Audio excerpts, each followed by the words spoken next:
Hello, my name is Macy. I'm a 42-year-old woman who's been married twice. My second marriage has been amazing. My first was a train wreck. My first husband's name is Bobby, and we were high school sweethearts. We were your typical jock and cheerleader couple. We had a good time together, and he made me happy at that time. He was also my first relationship, so that was why I went so above and beyond for him. I thought he was my forever, and I sure acted like it too. We planned to go to the same university so we could be together, but in my second year, at 19 years old, I got pregnant. Now, my family was not happy, and neither was I. My mom warned me constantly that life would not be blissful, especially with Bobby. My family never liked him, although they could never tell me why, other than just that something about him felt off. Of course, as a teenager, I wanted to prove them wrong and rebel against them, so I ignored all their concerns. Our families agreed to support us until we graduated and got good jobs, which I was and still am super grateful for. Bobby and I got married in court and we had our first child. At first, Bobby was an amazing father. I felt like I was proving everyone wrong. And then, about 2 years later, I got pregnant again. This time, I was a college graduate, but I had to quit my job so I could stay back and take care of the kids.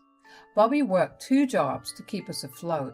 It was a tough life, but at that time I felt that as long as I had Bobby by my side, nothing could make me feel bad. But a couple of months after our second child, Bobby began to behave very differently. I tried to talk to him about it, but he never budged. And then one day I had taken the kids out for a walk and came back to an empty apartment. None of Bobby's things were there. I panicked, of course, and seeing me panic made the kids cry. I tried calling him several times, but each time took me to voicemail.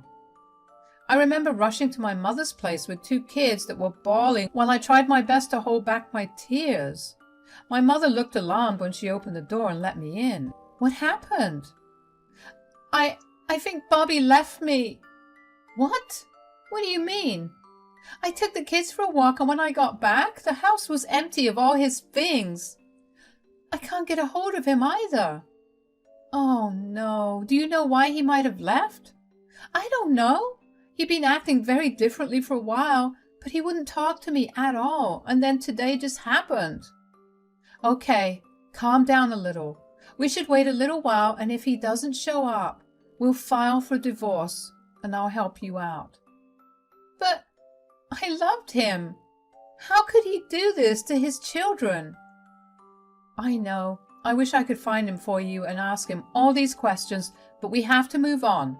Not because it'll heal you, but because you have 2 kids to raise. My mom was right.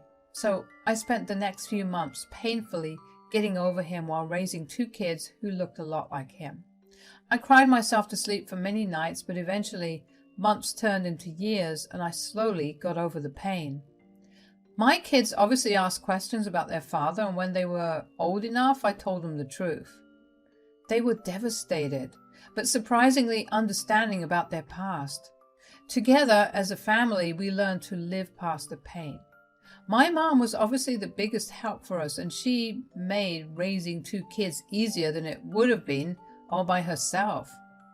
I happened to meet my current husband, Fred, at a bar 13 years after Bobby left me.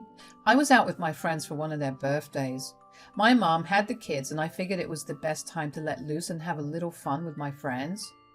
For the better of the night, I stuck to my friends and we just chatted and laughed for the most part. Towards the end of the night, I got approached by Fred. My friends had been begging me to get with the guy for years, but I was always too traumatized by Bobby to ever try again. So when Fred approached me, my friends left to go watch from further away as I made conversation with him. Fred started by asking me if he could buy me a drink. I was not going to turn down a free drink, so I obviously said yes. We waited until we got our drinks to properly start talking. So what brings you here? It's my friend's birthday and I'm just here to celebrate with her. That's nice. How about I send over some drinks for all of them? All of them? There are 7 more people there. It's all right. I'll make up all the money I spent here in the next 2 hours, so no worries. Whoa, so you're rich, rich? Ha, I guess you could say that. Of course, I'm not trying to brag or anything. No, it's a great thing to flaunt. Not a lot of people get to do that, and not to mention you aren't being a prick about it. You're buying a bunch of strangers drinks because I told you that it was one of their birthdays. What can I say? I have a particular weakness for pretty women. You're so weak, you'll believe everything they say, even lies? Yes, of course. Although, did you lie? No. It is one of their birthdays, but it is concerning that pretty women make you weak. You should get that checked. How about you help me with it? Maybe if I had a pretty woman by my side, I'd only have a weakness for one woman. I could think of that. It was such a self-esteem boost to have been called pretty by Fred, especially because Fred looked gorgeous. He looked like he was worthy of being on the cover of a big magazine like Vogue. I was also surprised by my ability to casually flirt back with him. That was not something I was usually capable of. I was very much an introvert, so I don't know if it was the drink or just the aura that Fred radiated, but I felt comfortable enough to be flirty. Eventually my friends came and got me, but not before profusely thanking Fred for the drinks. Before I left, Fred and I exchanged numbers, and from then on, we were constantly talking to each other. It started off as texts, and then we would call each other whenever we had nothing going on, or if we had something interesting to share. We also started meeting up a lot more often. At first, we met up in very public places, but as the months went by, we started hanging out at each other's places. I remember the way my jaw dropped when I walked into his house because it was quite literally a mansion. Fred laughed at my shock and told me that I should get used to his wealth because it would soon be mine. Fred was very open about wanting to marry me. He told me countless times how he had never felt so comfortable around anyone aside from me, and that only made me love him more. Fred was also more than open to me having kids. I remember him being particularly upset for me when I told him about Bobby. Ever since I told him, he went above and beyond to show me just how much I meant to him.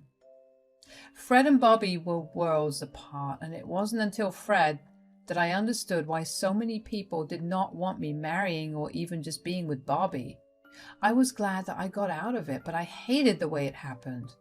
Fred helped me heal and forget all about it, which I was super grateful for.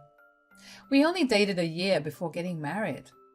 We had a destination wedding and we flew out all our guests, which were technically just a handful of them, because we only wanted those who were really close to us to be there. My kids were super happy for me and told me constantly that they loved Fred, which in my head was another big win.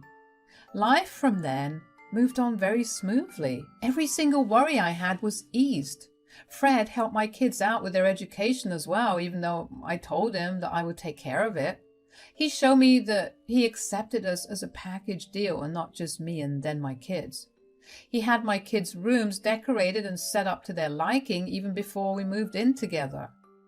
Fred did everything that Bobby didn't and more. That was a true point of healing for my small family. And that's how our family grew from then on. Fred and I had a child of our own, yet he never treated my kids differently. About a year after Fred and I got married, my kids asked him to legally adopt them, which once again was a turning point in our family. After that, we became one big family. We did everything that families did, like going out to eat, going on vacations, doing fun things, etc. I was also doing well in my career, and Fred, well, his company was also doing amazing. There was not a single thing in my life that was wrong. Before I knew it, 7 years had passed. One day, out of the blue, I got a call from an unknown number. Hello? Look who it is, it's Macy. Who is this? Don't you recognize me? I don't think you remember much anyway. It's Bobby here. How are you doing? Bobby? What the hell? How did you even get my number? I forgot how whiny you are. I just happened to come across your number and I thought I'd give you a call to see how life has been treating you since you left me? Oh, come on, Macy. We were having way too much trouble and both you and I know that we would have gotten divorced anyway. So you just chose to leave without saying a word? Well, I wanted to avoid all the emotional drama, so I did what I had to do. You are a piece of work. A pretty rich piece of work. Do you know what good it has done me to have left you? I swear it was the best decision of my life. Are you being serious right now? Yes, I married this really rich woman who had kids, but I was willing to overlook it because of her money. She came through though because she got me this amazing job that pays me so much money. I'm living my absolute dream. So you abandoned the kids you did have to father someone else's kids? You got to do what you got to do, am I right? Please, never call me again. Goodbye. I was seething. The pure audacity of that man to call me only to brag about his new rich lifestyle. Of course, a part of me wanted to carry on the conversation with him so I could find out where he was, only so I could go there and punch him. But at the same time, I was so overwhelmed with so many different emotions that I could barely think straight. But after I cut the call on him, I felt so much hurt. Not for me, but for my kids. My poor kids grew up for the better parts of their lives without a father who was in fact too busy fathering his new wife's children. I knew we were struggling, but what did he expect? We were only high school graduates when we had our first child. Where in the world would we have gotten money for ourselves? At the same time, I felt disgust roll over me. He was the classic definition of a sleazebag. He clearly wasn't one to give someone attention unless they had something to offer him. I decided to block his number because I didn't want to deal with him anymore. The chapter of my life had been closed for long enough and I never wanted it back open. I told Fred about it later on that night and he was understandably upset. But he was also glad that I blocked Bobby's number. We decided to move forward from that. About a week later, I got a call from another unknown number. It was Bobby once again. At this point, I was beginning to get frustrated. He called to brag again about his luxurious lifestyle. He told me all about the new expensive car he had just bought and how his kids were doing amazing at school. I didn't care to be polite this time and just hung the phone up on him.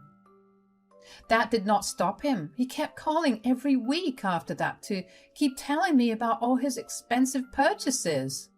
I kept blocking him with every number he called, but it seemed like he kept using different numbers to call me. At some point, I stopped picking up because then he only called me frequently. It seemed like he derived some sort of sick pleasure from bothering me so much. One particular day, I was at work and I was stressed when Bobby called me. "Oh, hey, Macy.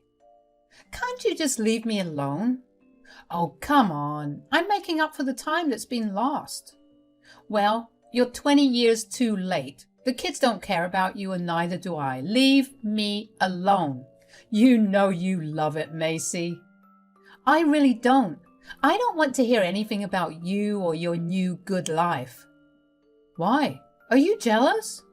Are you jealous that I'm living the life that you'll never be able to live?" "I can assure you I don't." "Well, here's something that will definitely make you jealous. I just got a promotion." "I don't give a crap." "You know you're jealous. I just got a promotion at Digidome, one of the finest media companies. I'm going to hang up." I was furious and annoyed, but something he said kept tickling my brain. I was way too angry to think about it at that moment, so I let it go. When I got back home afterward, I thought about what it was that Bobby said that tickled my brain, and then it hit me. He said he worked for Digidome, one of the finest media companies, which I had to agree with. They were responsible for hiring and recruiting some of the most talented influencers and journalists in our city. The reason that I kept thinking about it, Fred is the CEO and founder of the company. Bobby was working for my husband.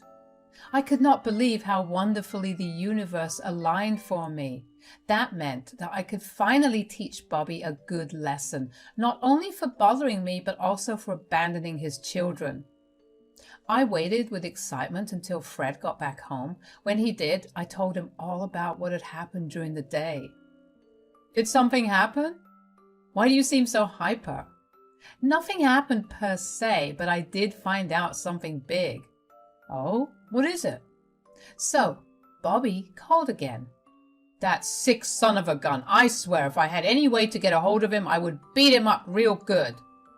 That's the thing. He may be way closer than we ever expected. Huh? What do you mean? Well, today he called me to brag about his big promotion at work, which is Digidome. You mean to tell me that he works at my company? Yeah. At first, I couldn't help but think his company name sounded really familiar, and then it hit me. Did you really not remember the company I created? Listen, I was way too angry to remember my own name. Cut me some slack. I'm kidding.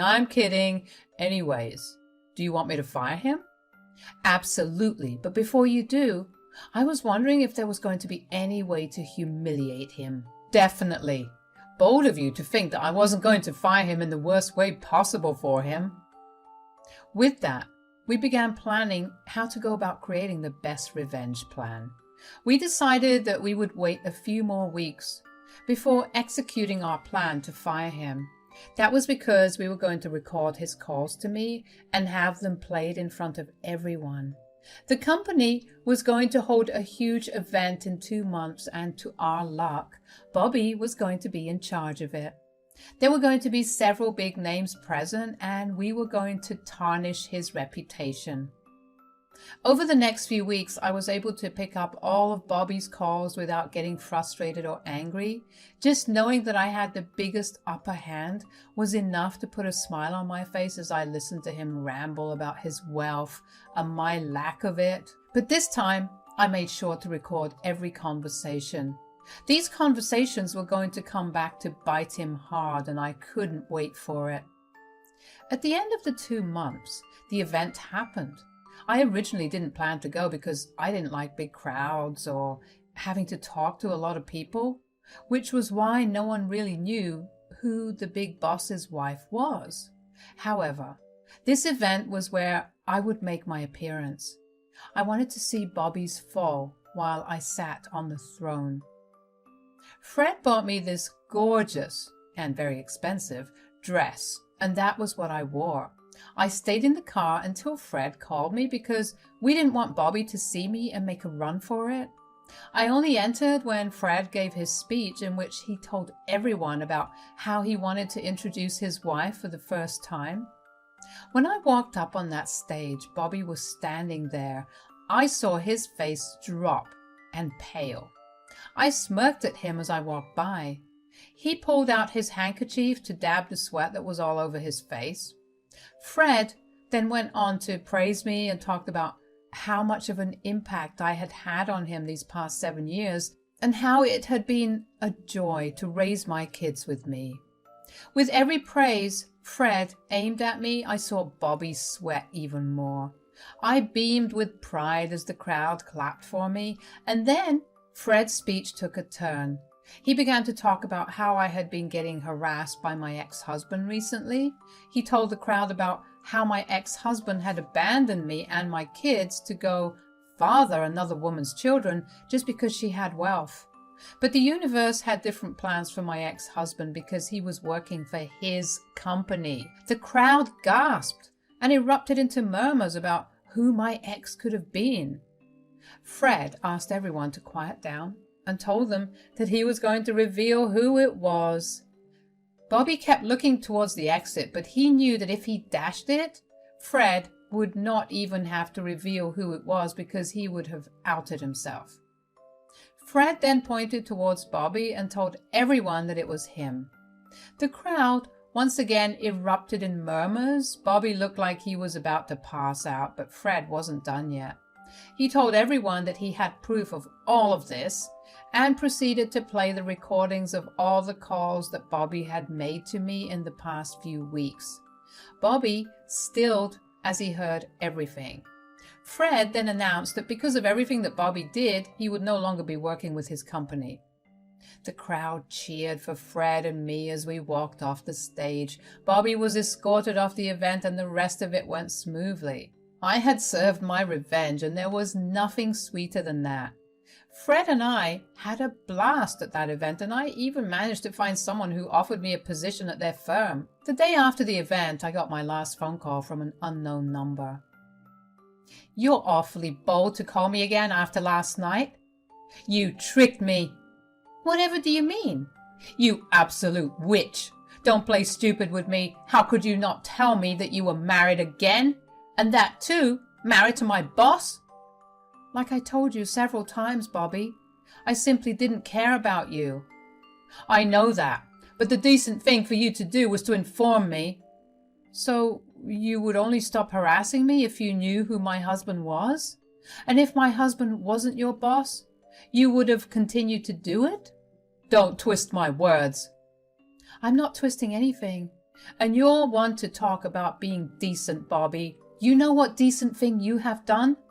Not abandon your family. If you could do something like that, I can do something like this. Have fun with your current family, and I hope you'll find a new job." "I don't have a current family. My wife left me because of yesterday and she took the kids. And it's all because of you." "I didn't do anything. You did this to yourself. If you had just not called me, your life would have been what you had always wanted it to be. But I guess you can't have your cake and eat it too. Goodbye, Bobby, and good luck." It felt liberating to finally get back at Bobby and to know that I destroyed everything good in his life. I hope that Bobby learns to never mess with me or my family again, because he will never get anything good out of that. Fred and I continue to thrive together, and our kids have grown into wonderful adults. My life is once again going smoothly, and I no longer stress out about Bobby's calls. I'm finally vindicated, and I feel way lighter than I have for the first time in a long while. Thank you for listening to my story.